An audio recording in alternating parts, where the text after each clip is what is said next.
El movimiento inicial es el peor para los que viajen a la Luna. Saldrán catapultados hacia arriba con la fuerza de un cañonazo, volando sobre montañas y océanos.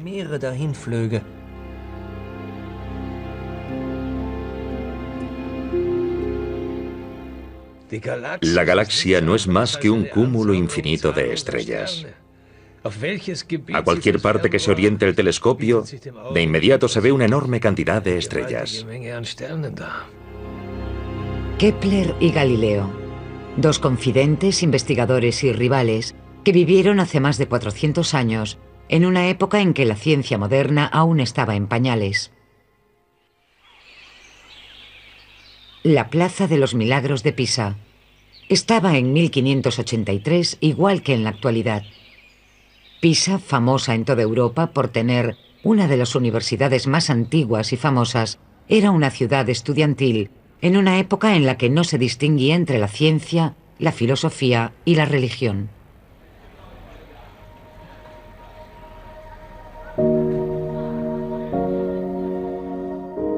A los 19 años, Galileo Galilei era un estudiante de matemáticas de buena familia, curioso y lleno de entusiasmo por la vida, y un católico muy devoto.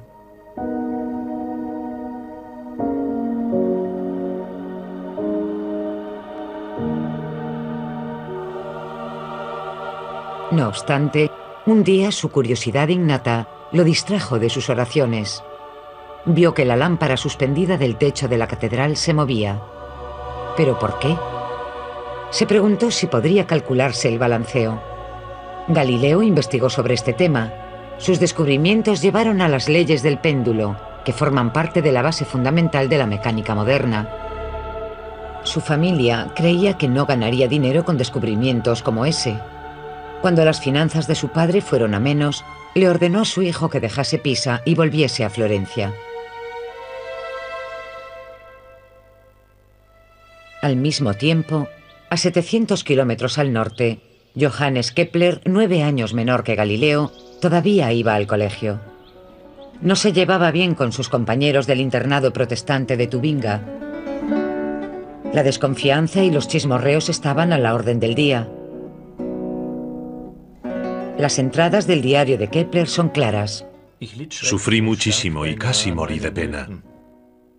El motivo fue el rechazo y el odio de mis compañeros, a quienes yo, movido por el miedo, había denunciado, pues en una discusión surgida por unas bebidas, me pegaron.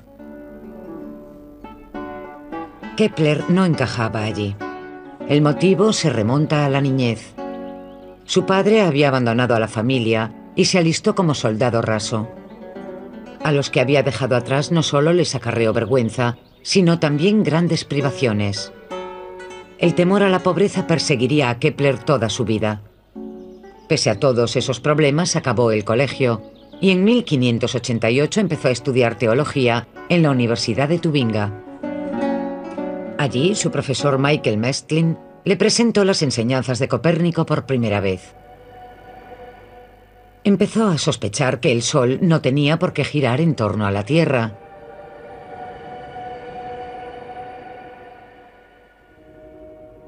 Galileo, por su parte, se enfrentó a su padre. Sin haber acabado sus estudios, regresó a Pisa como profesor adjunto.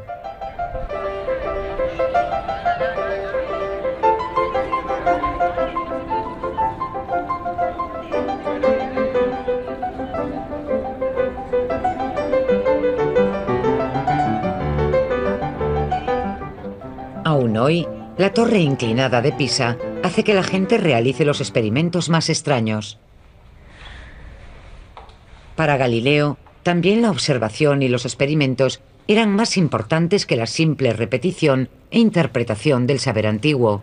Eso, por supuesto, lo hacía chocar a menudo con la opinión aceptada. El objeto de su investigación eran las leyes que regían la caída libre de los cuerpos. La creencia de que para ello arrojaba objetos desde la torre de Pisa es un mito. En realidad, usó algo menos espectacular en su estudio: un plano inclinado con una bola. Midió la duración del movimiento con un reloj de aguja.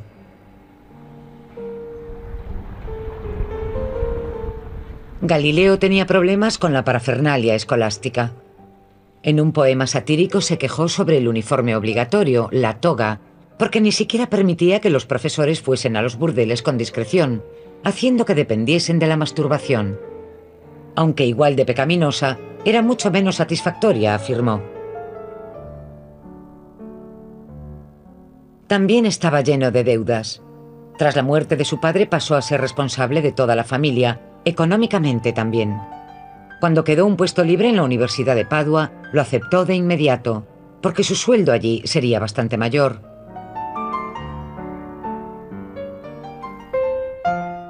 Johannes Kepler terminó pronto sus estudios de teología. En la región austríaca de Estiria necesitaban profesores protestantes. Los licenciados de la Universidad de Tubinga eran muy apreciados en los países de habla alemana. En 1594, recién salido de la universidad, Kepler consiguió trabajo como profesor de matemáticas en un colegio protestante de Graz. Me ofrecieron un puesto de astrónomo, pero la verdad es que mis profesores tuvieron que convencerme de aceptarlo. No porque me preocupase que la ciudad quedase muy lejos, sino por la inesperada e indigna naturaleza de la materia y la escasez de mis conocimientos en esa área de la filosofía. Acepté, más dotado de talento que de conocimientos. Pero manifesté repetidas veces que me reservaba el derecho a aceptar un puesto mejor si me lo ofrecían.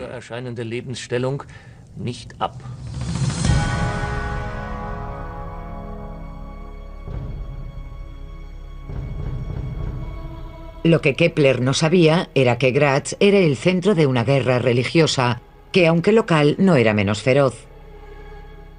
Dividía la ciudad en dos bandos enemigos.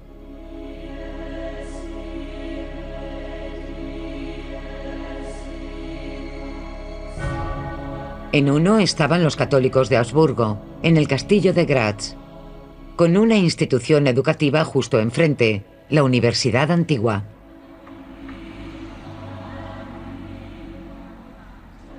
La catedral de Graz era su iglesia parroquial.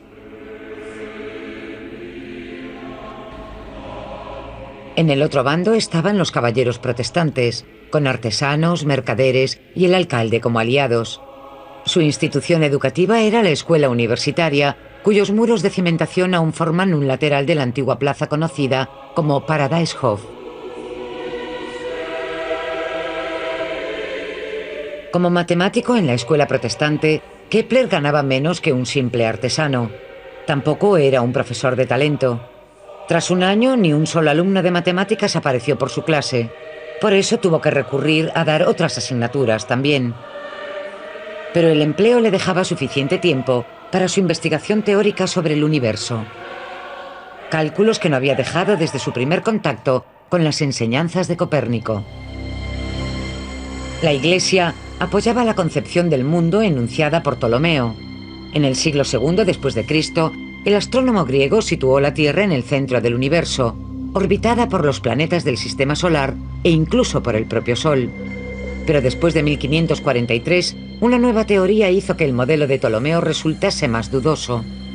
El astrónomo Nicolás Copérnico había dado con la solución, De Revolutionibus Orbium Celestium. Sobre el movimiento de las esferas celestes, fue el título del libro que situó el Sol en el centro. Pocos científicos reconocieron esa teoría como acertada. Kepler fue uno de ellos. En Graz trabajaba en su primer libro, Mysterium Cosmographicum.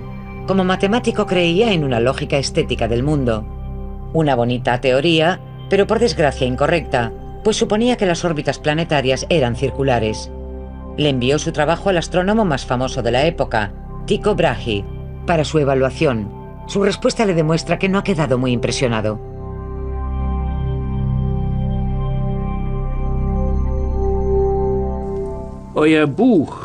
Vuestro libro, que vos denomináis como precursor de tratados cosmográficos, me pareció extraordinario. Vuestro buen razonamiento y vuestros sagaces estudios son brillantes. En cuanto a mi apoyo en esas difíciles investigaciones, Siempre contaréis con él, sobre todo cuando vengáis a visitarme. Y será un placer hablar largo y tendido y cara a cara de estos temas tan sublimes.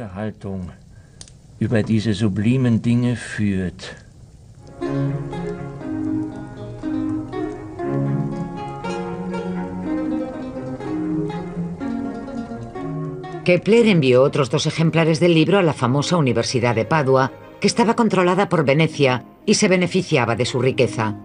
Allí, un tal Galileo oyó hablar de ese libro. Galileo, que alternaba sus obligaciones docentes con las distracciones eróticas de Venecia, de inmediato aprovechó la oportunidad para ponerse en contacto con su colega alemán.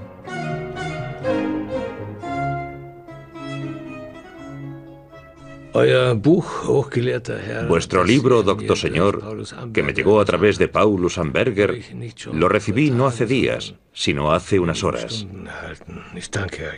Os agradezco por distinguirme con tal prueba de amistad. Aunque Mysterium Cosmographicum no estaba dirigido a él, su carta de agradecimiento a Kepler fue muy efusiva, descubriéndose como seguidor de la teoría copernicana. Tampoco olvidó mencionar su propia importancia científica.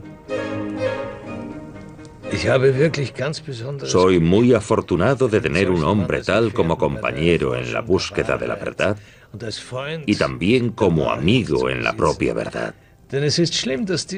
Porque es terrible que sean tan escasos los que luchan por ella y sin filosofar de modo incorrecto.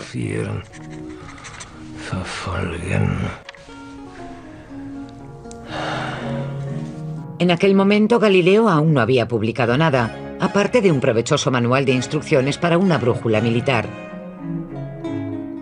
Todavía era bastante reacio a buscarse problemas, sorprendiendo y tal vez incluso escandalizando al mundo de la ciencia con nuevas ideas.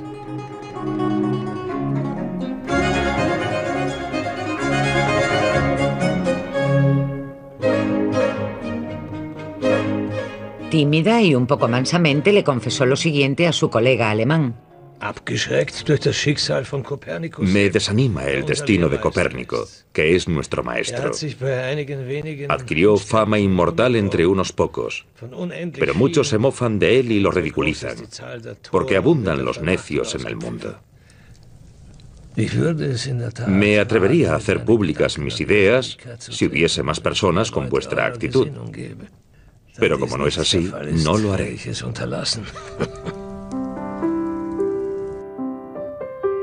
Tal vez tenía demasiadas distracciones. Venecia no solo tenía mujeres hermosas, también la moral más relajada de Europa. Ninguna de ambas era compatible con el elevado estudio de los secretos del universo. Galileo tenía una gran resistencia, pero no a la tentación. En su caso, la tentación se llamaba Marina Gamba. Ella no pedía nada. El matrimonio quedaba descartado para el ambicioso profesor.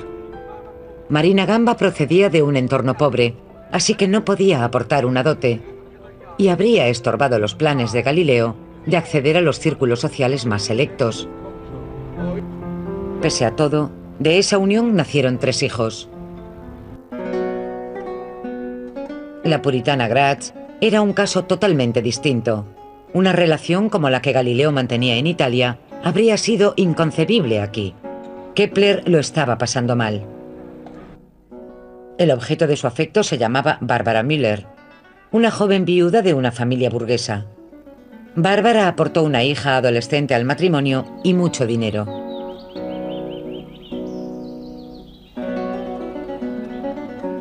Kepler ansiaba una vida segura dedicada a la investigación científica. La indecisión de su colega de la católica Italia le resultaba incomprensible al protestante Kepler. Sed valiente, Galileo, y manifestaos. Si mis sospechas son correctas, pocos de los matemáticos importantes de Europa estarían en desacuerdo con nosotros.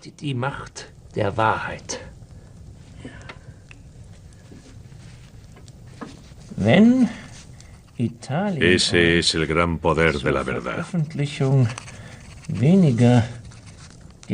Si Italia os parece menos adecuada para vuestras publicaciones y encontráis obstáculos, tal vez Alemania pueda daros esa libertad.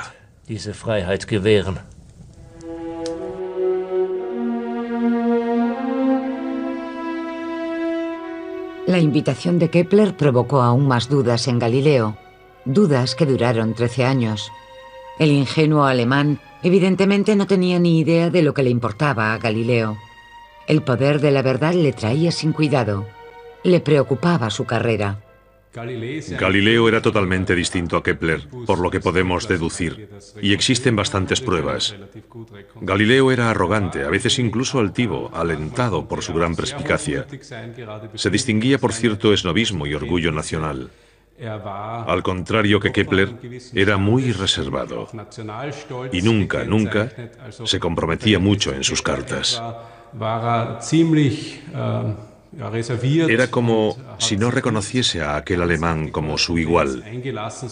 Kepler también era algo más joven y no era profesor universitario. Así que deducimos que Galileo tenía una meta clara en su escalada social y también marcaba diferencias en su correspondencia, dependiendo de la categoría social y profesional del destinatario.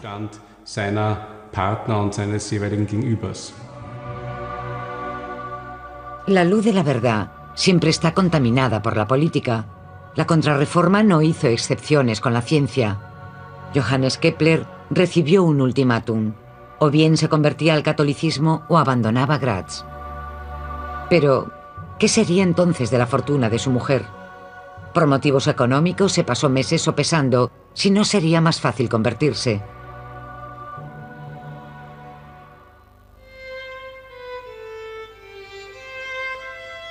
Pero Kepler y su familia decidieron empezar de cero emigrando a Praga. La lucha fraterna y la división resultante de la Casa de Habsburgo habían creado unas condiciones políticas en Praga más favorables para los protestantes que en otros lugares del Imperio Habsburgo, al menos entonces. Además, el matemático de la corte de Praga, Tycho Brahe, prometió recibir a Kepler con los brazos abiertos y buscarle un puesto. Pero la realidad fue muy distinta. Kepler quedó muy decepcionado porque Brahe, mucho mayor que él, no lo veía como un igual en términos científicos, sino más bien como un ordenador humano. El conflicto parecía inevitable. A Kepler le interesaban sobre todo los numerosos datos reunidos por Brahe. Este había pasado décadas documentando meticulosamente sus observaciones celestes.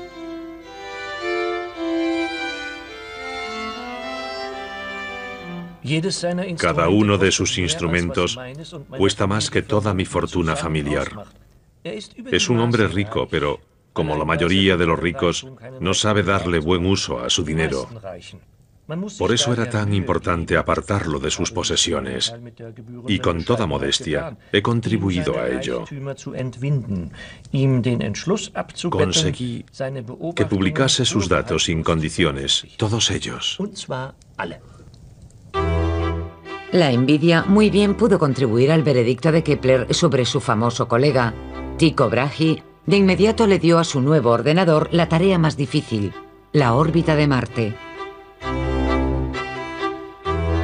Marte describe los bucles más extraños del cielo nocturno. Hoy sabemos que se deben a la distinta duración de las órbitas de la Tierra y Marte alrededor del Sol. Tycho Brahe no estaba de acuerdo con la nueva concepción copernicana del mundo. Tenía una solución propia, la teoría ticónica. El Sol y la Luna orbitan a la Tierra, mientras que los demás planetas giran en torno al Sol.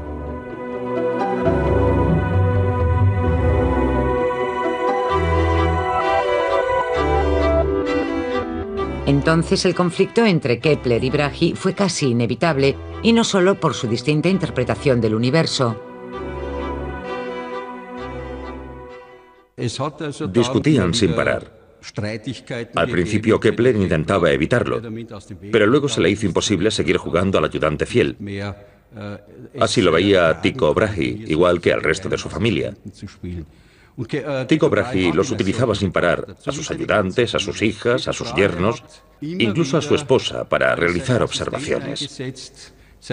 Estaba claro que la cosa no podía seguir así. Pero Brahe murió antes de que todo estallase.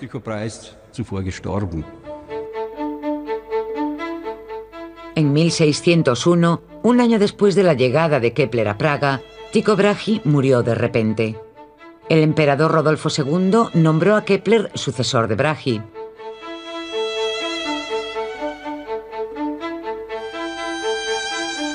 La primera tarea del nuevo matemático de la corte imperial fue revisar los datos de Brahe. Bien interpretados, los datos desvelaron una información sensacional.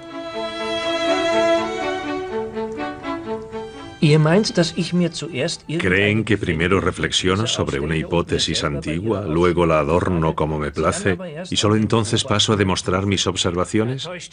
Están muy equivocados. La verdad es que cuando una hipótesis se ha planteado y justificado mediante observaciones, siento el deseo extraño de investigar si es posible hallar una conexión natural y convincente en ella.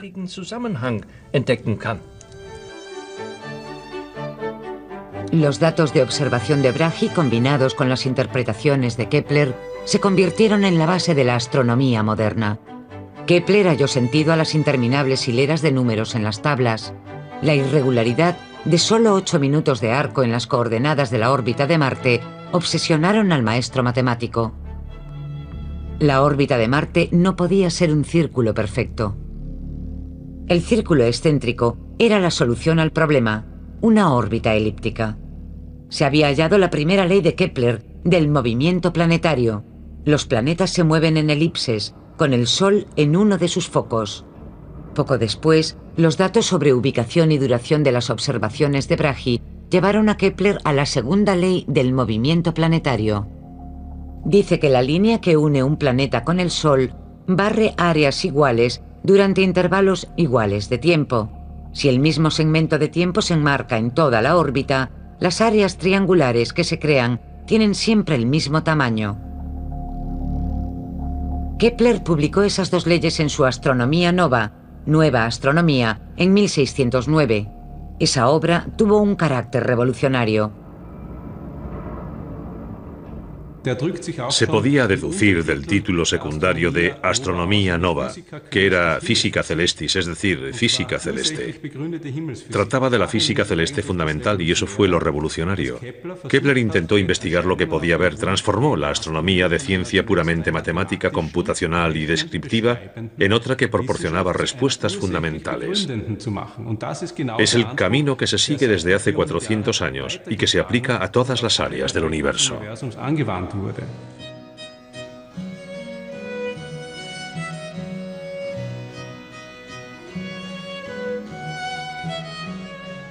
En Padua, Galileo se pasaba el tiempo con asuntos más sencillos, pero también bastante más provechosos.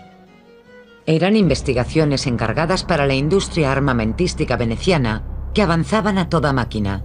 Entre ellas figuraba el cálculo de las curvas para optimizar el alcance del cañón. Europa se preparaba para la Guerra de los 30 años.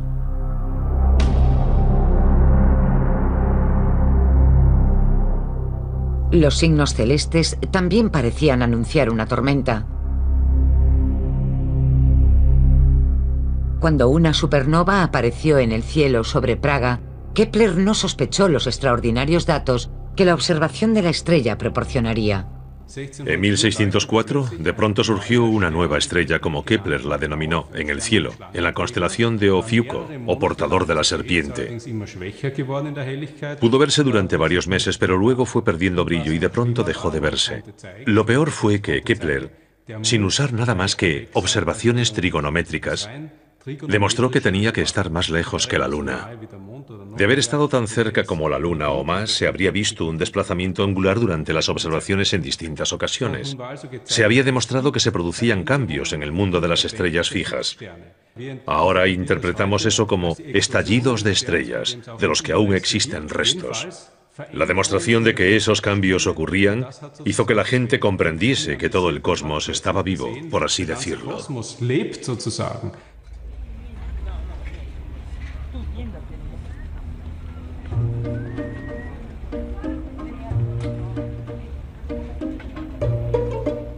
Un día, un comerciante ambulante llegó a Padua con el invento más moderno de Holanda en su equipaje, un telescopio. No está muy claro quién lo inventó de verdad.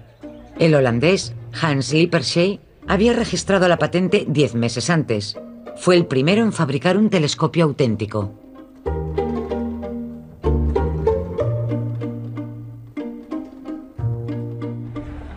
El comerciante quería ofrecérselo a Venecia para su uso militar. Pidió 1000 sequines por él. Pero Paolo Sarpi, un importante consejero del gobierno veneciano y buen amigo de Galileo, sugirió que no lo comprasen y que esperasen a ver si Galileo podía fabricar algo mejor.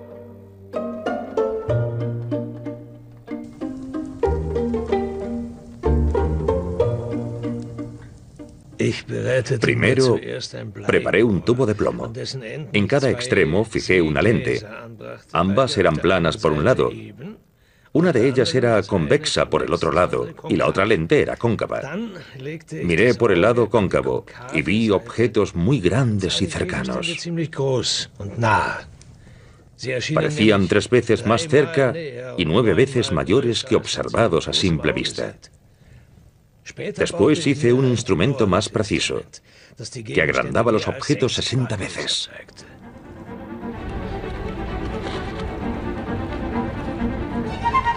El plan dio resultado, pero Galileo no vendió su telescopio, al menos no de inmediato. Eso no habría sido digno de él. No era un simple artesano, después de todo. Se lo regaló al gobierno de Venecia tras una impresionante demostración en el Campanile.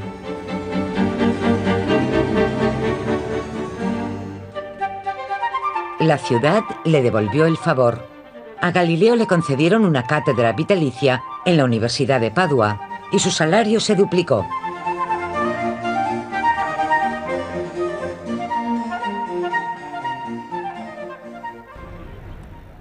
En la misma época, en Praga, Kepler solo podía soñar con una renta fija. Aunque era matemático de la corte imperial, resultó ser un título sin sueldo.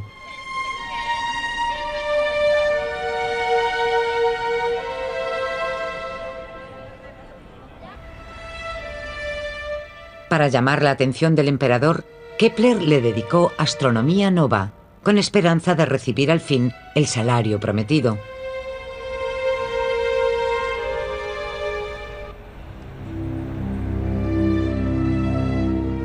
Pero el emperador Rodolfo II tenía otras preocupaciones. El enfrentamiento entre él y su hermano Matías en Viena fue a más. Todo el presupuesto se invirtió en armamento. Particularmente caro era el ejército de Passau, un grupo de mercenarios famosos por su brutalidad. En 1610 entró en vigor un tratado de paz. Ambos mandos desmovilizaron a sus soldados, incluidos los del ejército de Passau. En Italia poco se sabía de la guerra que se avecinaba. Galileo usaba su nuevo invento en Padua, no solo para ganar dinero. Una noche sacó el telescopio a la terraza de su casa y lo orientó hacia las estrellas. Lo que vio determinaría el resto de su vida. Primero miró hacia la Luna. El satélite de la Tierra había estimulado la imaginación humana durante milenios. Ya que la Luna es el objeto más próximo a la Tierra, pudo estudiarse bien con el instrumento que ahora tenía Galileo. Este vio un fenómeno comparable al amanecer en la Tierra. Cuando vemos los valles no iluminados aún del todo, también vemos las montañas que lo rodean por la parte que el sol no baña, coronadas por fronteras refulgentes y por crestas iluminadas. Galileo plasmó el nuevo rostro de la Luna en dibujos y bocetos. Fue el primero que interpretó correctamente la superficie de la Luna. Gracias al terminador lunar, la línea entre la luz y la sombra vio claramente que no era lisa como una pelota. En Praga, Kepler quedó encantado con las descripciones de su colega sobre la Luna. Hoy sabemos que los cráteres redondos se crearon por impactos de meteoritos. La descripción de Kepler fue mucho más poética. Son comparables a los valles de la Tierra, y debo admitir que existen algunos de redondez similar, sobre todo en Estiria.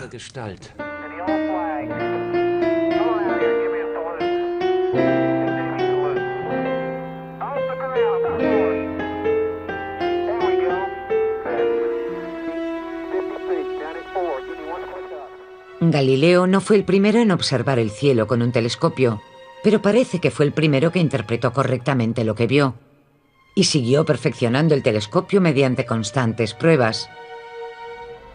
El IMSS, Instituto y Museo de la Ciencia de Florencia, alberga ahora los dos únicos telescopios originales de Galileo que aún se conservan.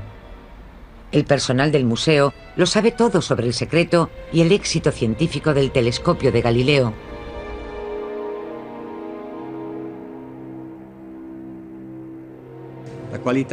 Había dos motivos para que la calidad de la imagen fuese mucho mejor. La primera era la calidad del acabado. Galileo trabajaba las lentes con un método empírico,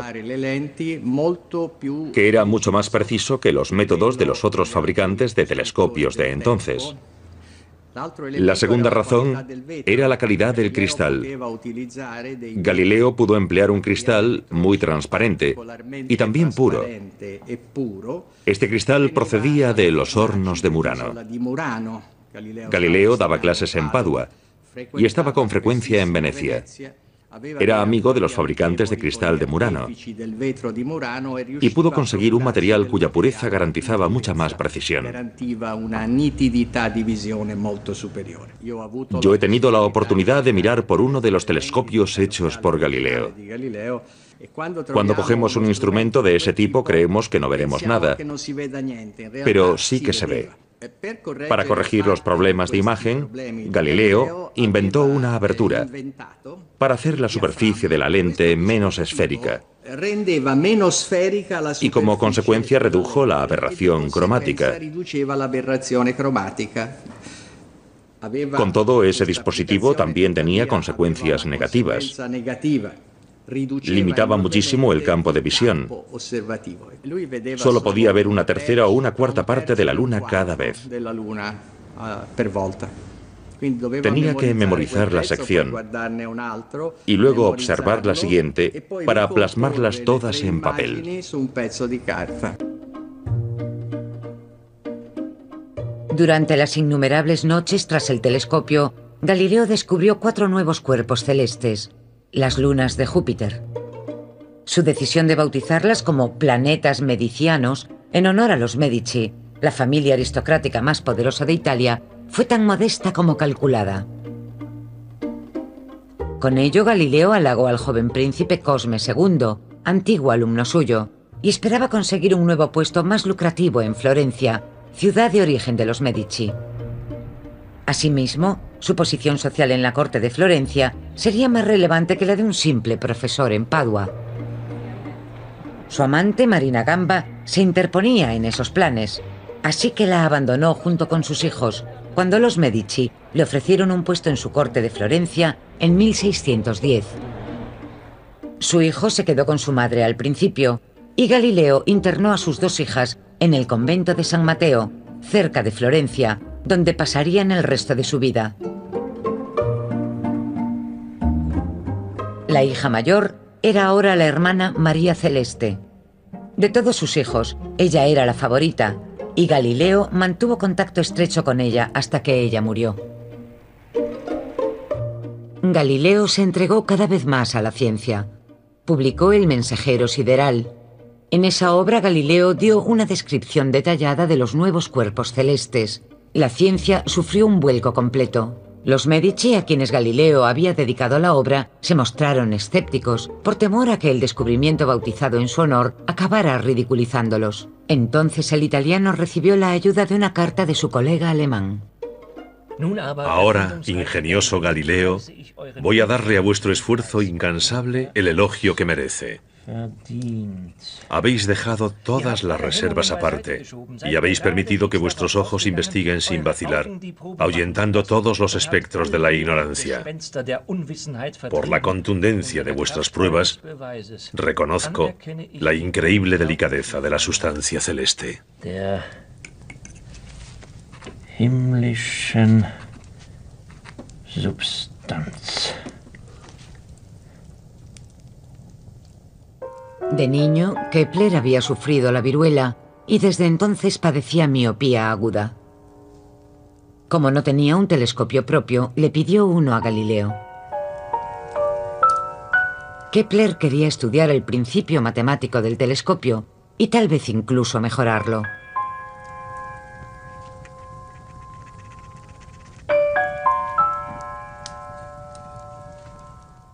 Habéis despertado un gran deseo en mí de ver vuestro instrumento para que, como vos, también pueda disfrutar del espectáculo del cielo.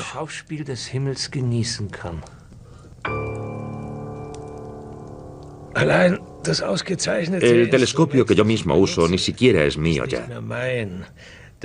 El gran duque de Toscana me lo pidió para exhibirlo en su galería. En Florencia me pondré a fabricar telescopios lo antes posible para enviárselos a mis amigos. Pero quizás lo dijo por cumplir.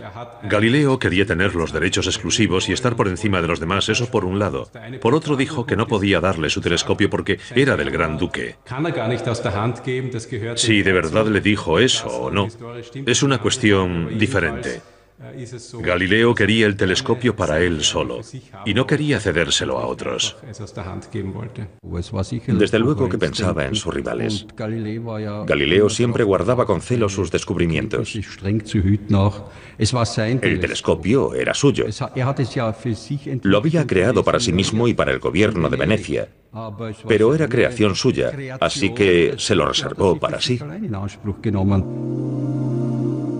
Johannes Kepler nunca recibió un telescopio de Galileo y como consecuencia se vio obligado a hacerse uno.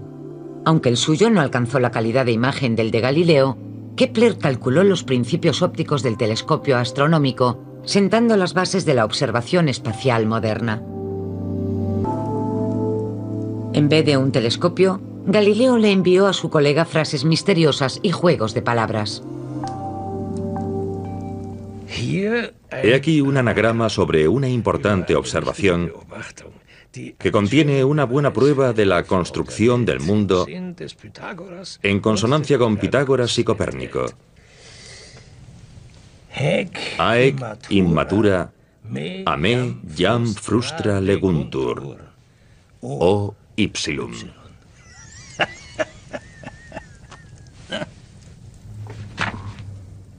Haec immatura.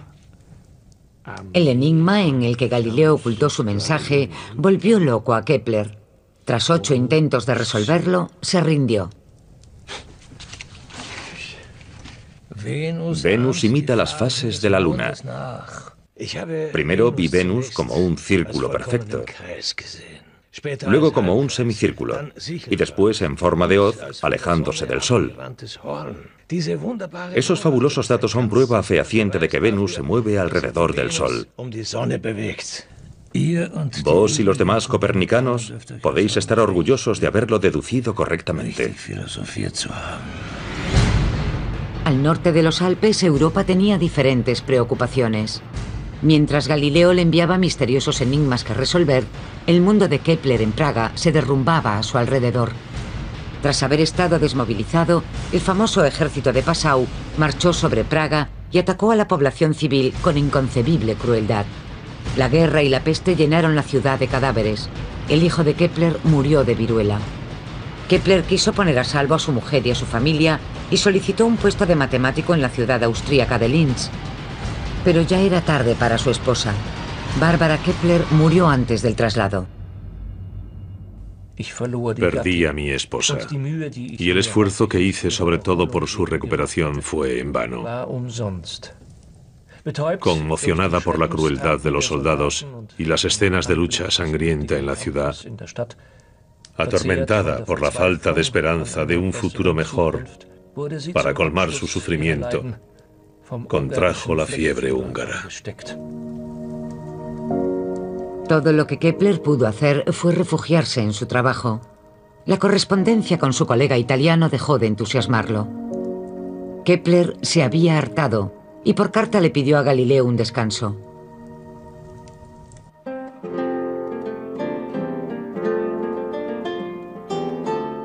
Aquello no contrarió a Galileo porque su nuevo puesto con la familia Medici lo mantenía ocupado más de lo esperado. La vida cortesana florentina resultó ser un trabajo agotador.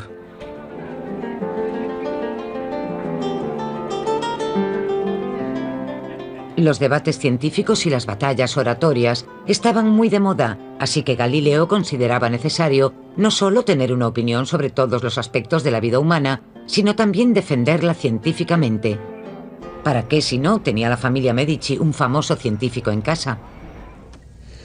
¿Por qué flota el hielo en la superficie? La disputa con los intelectuales florentinos sobre esa pregunta duró casi un año. Era algo latoso que le robaba tiempo e impedía que Galileo se dedicase a sus observaciones astronómicas.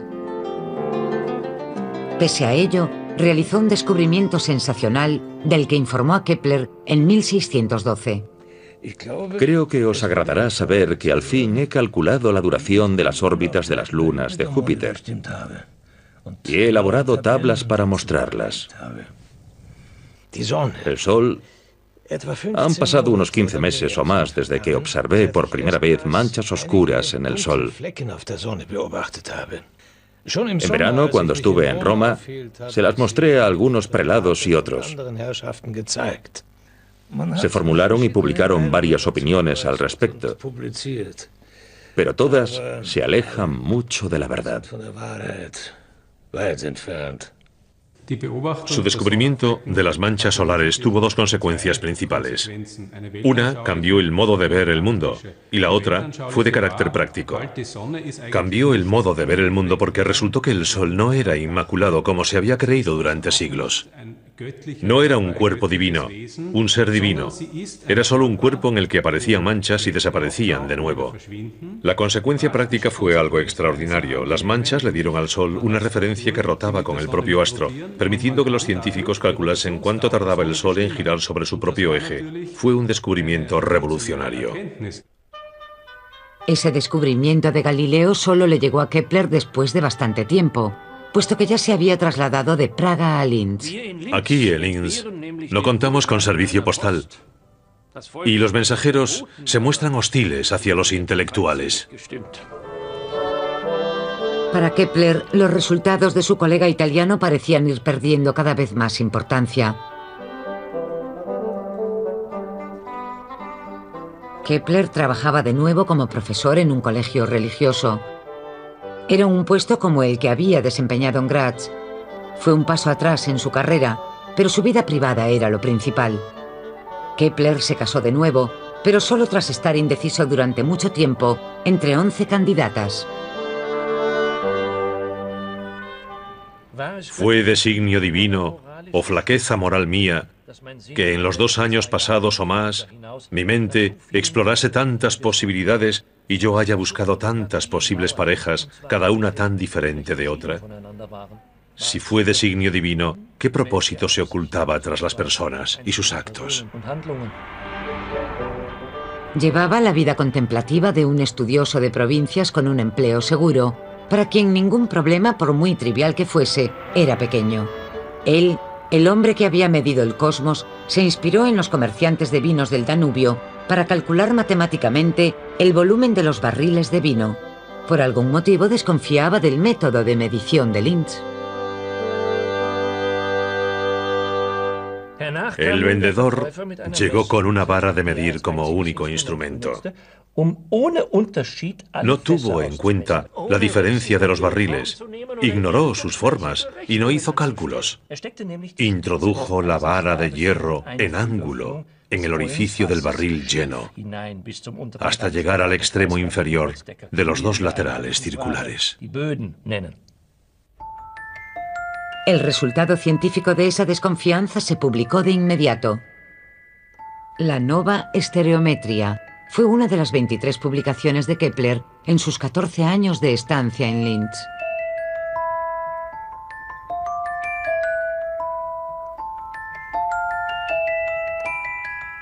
En Linz, Kepler tuvo al fin suficiente tiempo y paz para dejar que su curiosidad explorase un poco. El 15 de mayo de 1618 descubrió casi de pronto, según él mismo dijo, la tercera ley del movimiento planetario, que aún hoy en día es esencial para la astronomía moderna.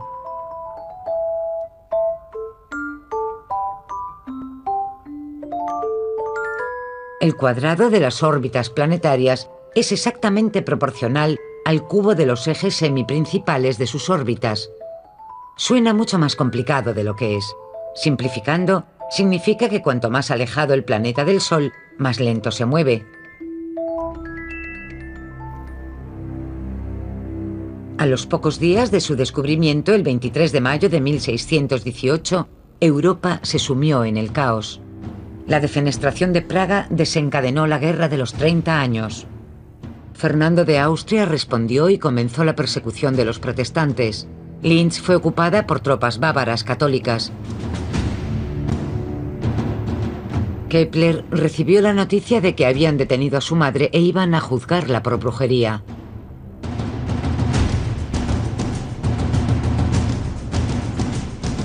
Kepler trasladó a su familia a Ratisbona y él se mudó a Württemberg para defender a su madre en el juicio, pero este duró más de lo que se pensaba. Mi familia no corre riesgo de muerte.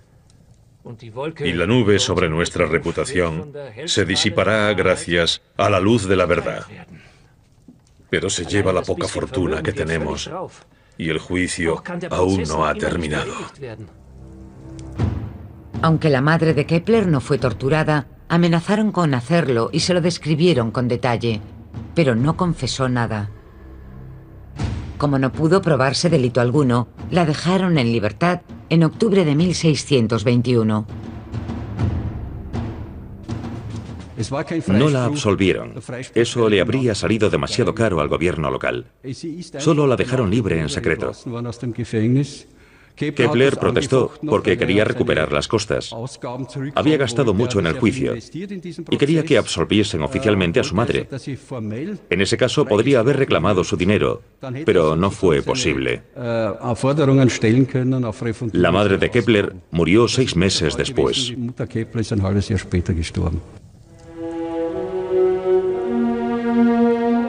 Incluso durante el largo juicio y siempre de un lado a otro, Kepler empezó nuevas obras, La armonía de los mundos y Epítome de astronomía copernicana.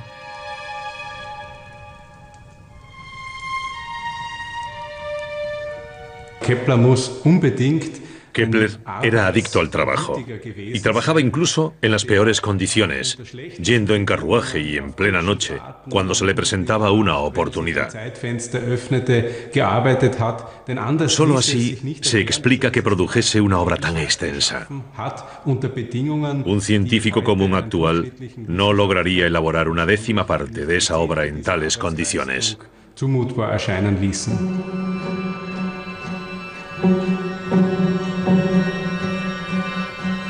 El Epítome de Kepler se puso en la lista de libros prohibidos en Italia, ya que defendía el modelo astronómico copernicano. Poco después de su publicación, las tesis de Copérnico se prohibieron por decreto, 80 años después de la muerte de su autor. La impetuosa conducta de ciertos individuos que no han sabido exponer las tesis astronómicas en el lugar idóneo y con el método adecuado, ha hecho que la lectura de Copérnico, que se permitió durante 80 años, se haya prohibido hasta que mi libro se mejore. La acusación de Galileo iba dirigida a Galileo en Florencia, que como Kepler descubrió, estaba exponiendo sus propias tesis científicas con demasiada vehemencia. Pero nadie quería atacar al famoso erudito directamente, así que en su lugar, las tesis copernicanas, que también subyacían en las ideas de Galileo, se prohibieron. Una solución elegante. Desde entonces, todo el que dijese que la Tierra giraba alrededor del Sol era un hereje.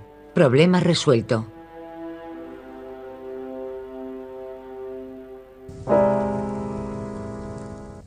La fama de Galileo iba disminuyendo. No había expuesto nuevas tesis en Florencia desde hacía tiempo.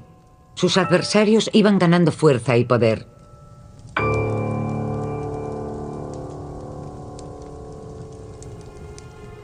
Entonces, Galileo irrumpió de nuevo en la escena científica en 1623 con su obra Il Saggiatore. 5 años antes, en 1618, 3 cometas habían aparecido en el cielo en menos de un año, pero Galileo no había podido observarlos. ahora desencadenó la polémica cargando contra la supuesta estupidez de sus colegas. Declaró que los cometas eran simples reflejos de la luz en la atmósfera terrestre, que eran fenómenos ópticos, no cuerpos celestes. Johannes Kepler al fin terminó la obra de su vida en 1624 con las tablas rudolfinas. Ahora la obra que le había llevado décadas solo tenía que imprimirse.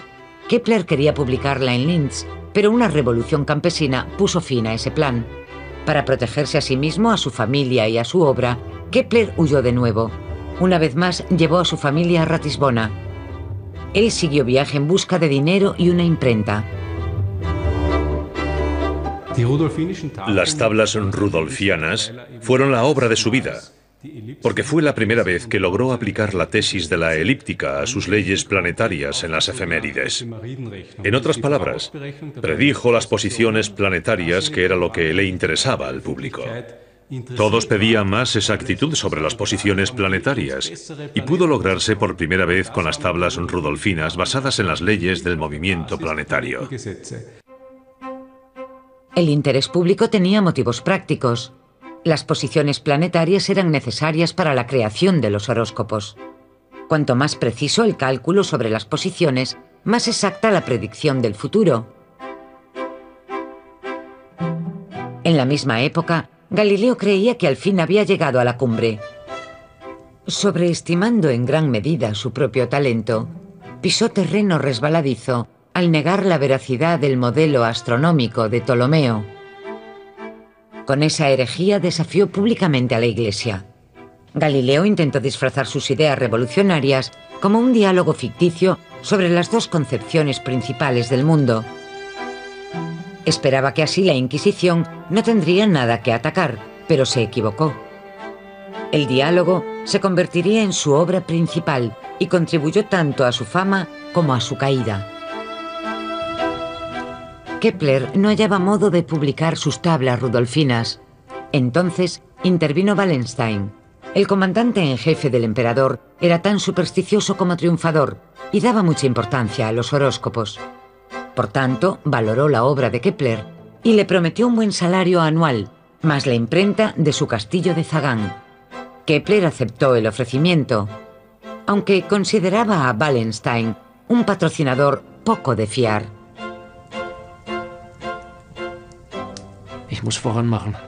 Debo darme prisa en terminar lo que empecé. Si tuviese que irme de Zagán, preferiría dejar algo terminado en vez de fragmentos truncados. Finalmente, el libro se imprimió y se puso a la venta. Pero el 13 de septiembre de 1630, Wallenstein fue cesado por el emperador. Kepler tuvo miedo porque creyó que se quedaría sin medio de vida. Volvió junto a su familia a Ratisbona para pensar en su futuro y pedirle dinero al emperador, pero la tensión acabó con él. El 15 de noviembre de 1630, Johannes Kepler murió. Lo enterraron en Ratisbona, en el cementerio protestante, fuera de la ciudad.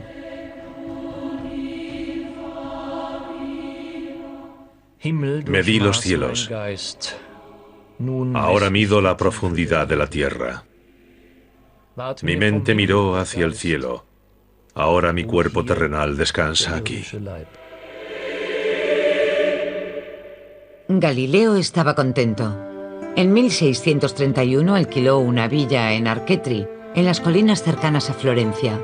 Eso le permitía vivir muy cerca del monasterio donde estaban sus hijas. Pero la buena suerte le duró poco. La Inquisición halló suficientes motivos para actuar contra él por su diálogo. Al anciano erudito le ordenaron ir a Roma. El famoso juicio se desarrolló de forma inexorable. Al final, Galileo cayó en desgracia por calcular mal su importancia.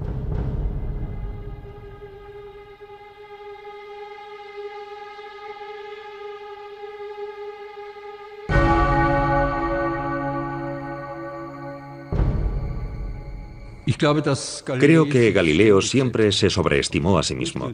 No solo en una ocasión, no solo cuando apoyó las tesis copernicanas. Su obra principal, El Diálogo, se escribió en latín y en italiano. Eso puso en guardia a la curia. Pensaron que si ese hombre se ponía a escribir en italiano y la gente empezaba a leer su obra, aunque muchas personas aún eran analfabetas, podría convertirse en un problema para la Iglesia. La tesis heliocéntrica iba contra la doctrina de la Iglesia, por tanto la curia tenía que hacer algo.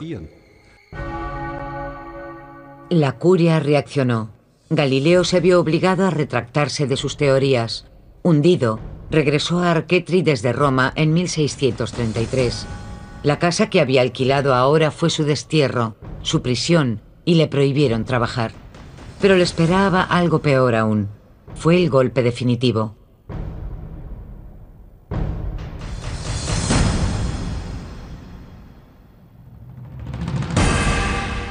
Tres meses después, su hija favorita, Sor María Celeste, murió. Y por si eso no bastaba, Galileo estaba perdiendo la vista. Se pasó los últimos 9 años de su vida en una oscuridad en aumento. Galileo murió el 8 de enero de 1642.